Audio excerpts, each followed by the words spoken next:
Hi, and welcome to In Your Business, the show that focuses on small businesses and entrepreneurs and how they turn their dreams into a reality.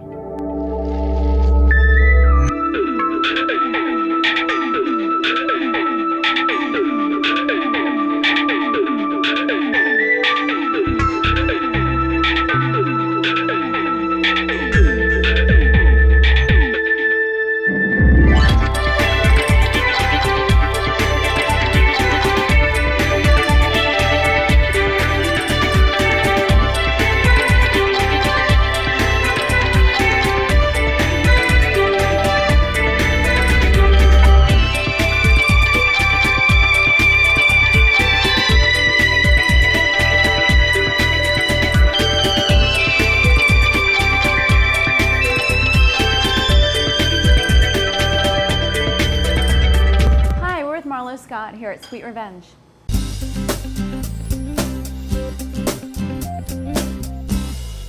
Hi Marlo, thank you for joining us. Hi Misty, it's a pleasure.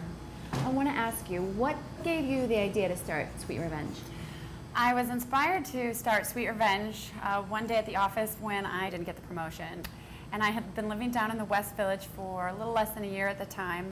And I literally said out loud to myself, I'm going to get my sweet revenge on this place. I'm going to open a cupcake place. And so that was the genesis for Sweet Revenge.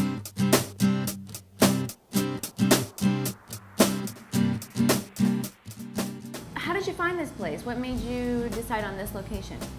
I started looking for real estate in February of '07, and it took from February to August, actually, like heavy-duty hunting here in the city, combing NewYorkTimes.com classifieds, walking the streets. Like anytime I was going by any building that I thought had any merit with any potential, I would place phone calls. I found this by calling off of an ad that I'd seen for another space, and it was not available. And the broker told me he had a great little location, and as soon as I came down Bedford and I saw the guy standing in front of a 62 Carmen, I knew I just had to have it. Were there people there to help you, or did you just find out everything on your own? When I first started down the path exploring what it was going to take to get into business for myself, I had a lot of support, and I've continued to have a lot of support, family and friends. But I also, knowing that I was going to go invest my life savings into a business model that I'd never had any practical real-world experience in, I decided to surround myself with some experts, and I hired a phenomenal restaurant consultant, Lisa Chodish, and I hired an amazing consulting chef to help me with my menu, Daniel Rosati. So I've had great support from the very beginning, and since I was in the early stages of doing the business, and I think that's been very much an integral part of why I've managed to survive my first year in a tough economy. I think initially when I opened, I was really overwhelmed with having to learn every single aspect of the operations, being completely exhausted, not knowing how to make a cappuccino or use the point of sale, being terrified of that point of sale machine back there. And so, all of these things were, they're silly. They're very silly things, but eventually I got up to speed. I learned how to make a great espresso. I learned how to, now it's, it's part of my piece of cake. It's part of my everyday. But initially it was really tough because I didn't have any practical real world experience in this particular, operations. And it was a really rough first month, getting up to speed, making smart changes with respect to the menu, figuring out how to position the aesthetics of the place and how to message and communicate with new patrons what Sweet Revenge was all about. Everything was brand new, and it was a really steep learning curve. Marlo, tell us about your business plan, the steps to get here. Sure. When I did not get the promotion back in 2005, the steps that I took to figure out how I was going to get into business for myself were initially, I started having conversations with friends who worked in the restaurant industry.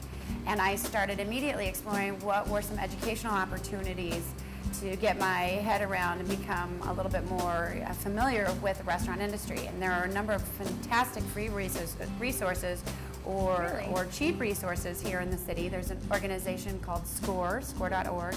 They put on very low-cost educational classes revolving around the restaurant industry. There's another organization called the Lower Manhattan Business Solutions Center, and they put on free classes for restaurateurs and anyone interested in getting in the restaurant world. Is there anything that you would offer to people that want to pursue their own business? Any advice? Yes, I would say do your homework, be really prepared, really thoroughly vet whatever the business model is that you're exploring. Get yourself fully immersed as much as possible. If there's an opportunity to get a little practical real-world work experience in that particular space, I highly recommend it. If there is one thing I would do over, it would be that.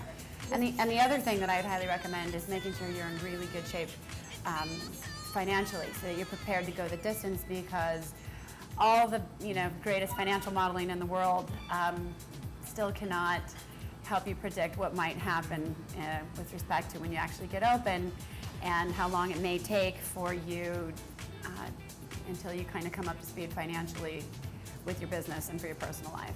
I think I'm really lucky. I'm super blessed that I'm getting to do what it is that I want to do, that makes me happy, that makes others happy. And I think that where the rub comes for most people is they're not comfortable taking risks and betting on themselves.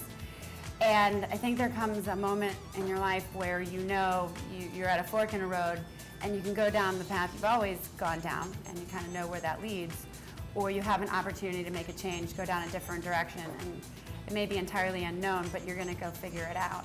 And when I was laid off in the beginning of 2007, I knew that was the point that I was at, and I was ready to take the bet on myself. When I was laid off, many things went through my mind. Probably some are unmentionable here, but they are fairly clearly articulated on my website. And Which is amazing. Thank you. You should check it out. Thank you. But actually, I remember being in the meeting, thinking to myself, "Good, I'm finally done with this. I'm going to go have some fun." And I really knew definitively in that moment I was going to go carve out my own path. I've had some colleagues come in. I've had some former co-workers reach out to me and give me high fives over email. Nice. And so that's been really fun. And I have had past bosses stop in and compliment me on what I'm doing. So it has been nice to see my past support what I'm doing for my future. And you really got your sweet revenge when they came in. And I really got my sweet revenge. I get to be happy every single day. And yeah. that's the sweetest revenge of all.